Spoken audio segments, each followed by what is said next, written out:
So hello guys, welcome back to our channel. आज फिर से हम नए सिलेबस के साथ आ चुके हैं और आज हम जो सिलेबस देखने वाले हैं वो केमिस्ट्री का देखने वाले हैं माइनर के लिए, दैट इज़ MIC 1। ओके, तो चलिए स्टार्ट करते हैं आज का ये सिलेबस। ये सिर्फ थ्योरी का सिलेबस है। फॉर प्रैक्टिकल सिलेबस मतलब प्रैक्टिकल का सिलेबस भी अगर आपको चाहिए तो let me know in the comment and मैं उस पर भी वीडियोस बना दूंगी। तो चलिए स्टार्ट करते हैं हमारे थ्योरी के सिलेबस के साथ। MIC 1 का केमिस्ट्री सब्जेक्ट। ओके, केमिस्ट्री का चलो स्टार्ट करते हैं। तो देखो, ये कोर्स का कुछ स्ट्रक्चर दिया हुआ रहता है हमारे उसमें इंडेक्स में। तो इसमें जैसे SEM 1 है, MIC 1 का थ्योरी वाला देख रहे हैं हम, तो नेम ऑफ कोर्स क्या क्या पढ़ना है हमें वो देखना है। तो पहला है इनऑर्गेनिक केमिस्ट्री एंड सेकंड है ऑर्गेनिक केमिस्ट्री। मतलब हमें दोनों पढ़ने हैं, inorganic and organic chemistry both हमें पढ़ना है। ठीक है। Minor course to be offered by the department for student of other departments of science. Okay, तो ये क्रेडिट इसका 2 रहेगा, 100 मार्क्स के लिए टोटल ये आता है। तो चलिए देखते हैं हमारा सिलेबस। तो ये देखिए, ये सेमेस्टर 1 का सिलेबस है। जैसा कि मैंने कहा, इसमें हमें क्या क्या पढ़ना है। इनऑर्गेनिक केमिस्ट्री में atomic and chemical bonding and fundamental of organic chemistry, ये सारी चीज़ें पढ़ने हैं। ऑर्गेनिक केमिस्ट्री में फंडामेंटल्स देखने हैं एंड इनऑर्गेनिक केमिस्ट्री में हमें atomic structure and chemical bonding पढ़ना है। तो अभी हम उसका एक एक टॉपिक कौन कौन से कवर करने हैं वो भी देखेंगे। हमें सिर्फ और सिर्फ इसमें 4 यूनिट से करना है। ठीक है, तो चलिए स्टार्ट करते हैं। द पहले कोर्स का ऑब्जेक्टिव देख लेते हैं, जैसा कि हम हर सिलेबस जानने से पहले देखते हैं। The objective of CBCS based 4-year undergraduate program in chemistry honors for semester 1 and semester 2, especially for major and minor courses, is to provide the clear conception and understanding about theory and practical course mentioned in the syllabus. कितने topic, कौन कौन से topics है जो हमें cover करने हैं and unit कितने हैं। तो हमने देखा यूनिट 4 है जो हमें पढ़ना है। तो स्टार्ट करते हैं फर्स्ट एटॉमिक स्ट्रक्चर से। एटॉमिक स्ट्रक्चर हमारे इनऑर्गेनिक केमिस्ट्री का पार्ट है। तो चलिए देखते हैं एटॉमिक स्ट्रक्चर में ऐसे कौन कौन से टॉपिक्स हैं जो आपको पढ़ने होंगे आपके एग्जाम के लिए। तो review of Bohr's theory and its limitation, आपको बोहर की थ्योरी एंड उसके लिमिटेशन देखने होंगे। Dual behaviour of matter and radiation, de Broglie's relation, Heisenberg uncertainty principle आपको देखना होगा। Hydrogen atom spectra, need of a new approach to atomic structure, significance of quantum numbers और orbital angular momentum and quantum number ML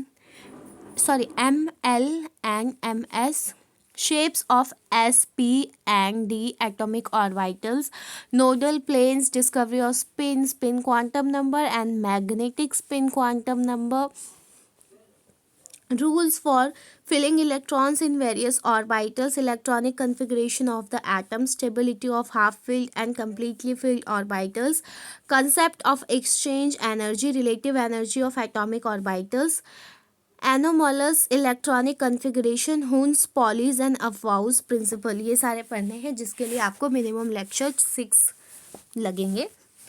अब वो आपकी tendency पे भी वो करता है कि आप कितना जल्दी रिटेन करते हैं एक टॉपिक को। तब स्टार्ट करते हैं हम सेकेंड यूनिट। सेकेंड यूनिट में हमें chemical bonding and molecular structure पढ़ना है। Chemical bonding and molecular structure के कौन कौन से टॉपिक्स हैं जो हमें पढ़ने हैं। तो चलिए देखते हैं।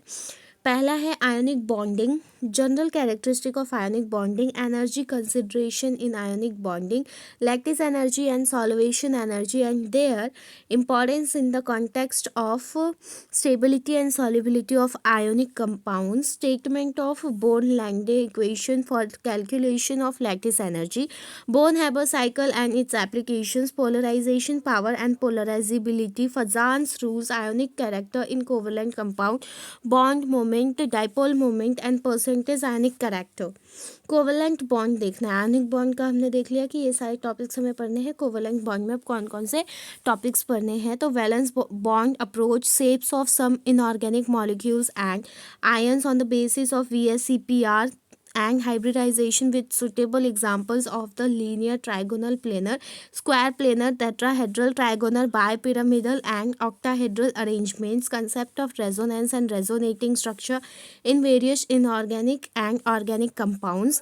इसके लिए भी आपको कुल 6 लेक्चर्स लगेंगे और जैसा कि मैं हमेशा बोलती हूँ कि वो आप पे भी डिपेंड करता है कि आप कितना फास्ट उस टॉपिक को रिटेन कर देते हैं और कैसे पढ़ना है गाइज़, इसका भी मैं वीडियो जल्द ही अपलोड करने वाली हूँ। बहुत लोगों को बहुत कन्फ्यूज़न रहती है, तो मुझे भी रहती थी इस चीज़ को लेके कन्फ्यूज़न, बट मेरी कन्फ्यूज़न मैंने खुद से ही दूर की है। तो अब आप लोगों को खुद से मेहनत करने का ज़रूरत नहीं है, मतलब कन्फ्यूज़न दूर कैसे करें वो ढूंढने के लिए आई एम हियर।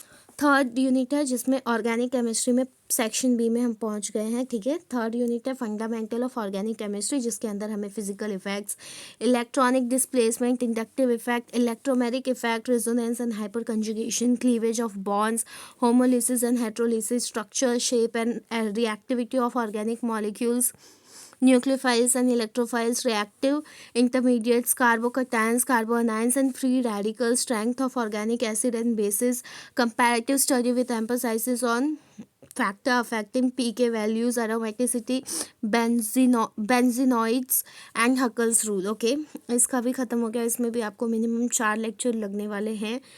फोर्थ है हमारा stereo chemistry conformation with respect to the ethane, butane and cyclohexane, inter conversion of wedge formula, Newman sawhorse and Fischer representation, concept of chirality up to 2 carbon atoms, configuration, geometrical and optical isomerism, enantiomers, diastereomers and the mesocompounds, therio and erythro, DNL, cis trans nomenclature, CIP rule, RS up to 2 chiral carbon atoms and EZ nomenclature for up to 2 carbon double bond carbon system। Okay, इसके लिए भी आपको 4 lecture लगेंगे। Total आपको 20 lecture लग सकते हैं minimum, लेकिन आपके ऊपर भी ये टोटली डिपेंड करता है कि आप कितना जल्दी इसे रिटेन करते हैं। तो चलिए अब देख लेते हैं हम सजेस्टेड रीडिंग्स कौन कौन से हैं एंड रेफरेंस बुक्स कौन कौन से हैं। तो देखो, सजेस्टेड रीडिंग्स मैंने हमेशा से यही बताया कि ये जो भी जितने भी आपको रेफरेंस बुक्स सजेस्टेड रीडिंग्स दिए जाते हैं, ये लो, इसका स्क्रीनशॉट ले लो आप लोग एंड एक एक करके सबको आपको गूगल बाबा के पास जाना है एंड बोलना है गूगल बाबा ये इसका PDF दीजिए। अगर वो नहीं दे पाया PDF, लगता है ये गूगल पे चला ही गया सीधा, अगर वो नहीं दे पाया PDF तो फिर कोई बात नहीं, लेकिन इतने सारे देखो 18 सजेशन दिया गया है, तो 18 में से एक ना एक कोई आपको मिल जाएगा, उससे आप अपनी पढ़ाई अच्छे से कर सकते हैं। पढ़ाई आपको कैसे करना है, इसके लिए आपको वीडियो चाहिए या नहीं चाहिए वो कमेंट बॉक्स में बता दीजिएगा। इसी के साथ आज का वीडियो ख़त्म करते हैं। अगर वीडियो थोड़ी भी हेल्पफुल लगी हो तो लाइक करें, अपने दोस्तों के साथ शेयर करें एंड चैनल को सब्सक्राइब करें। Bye bye, thanks for watching.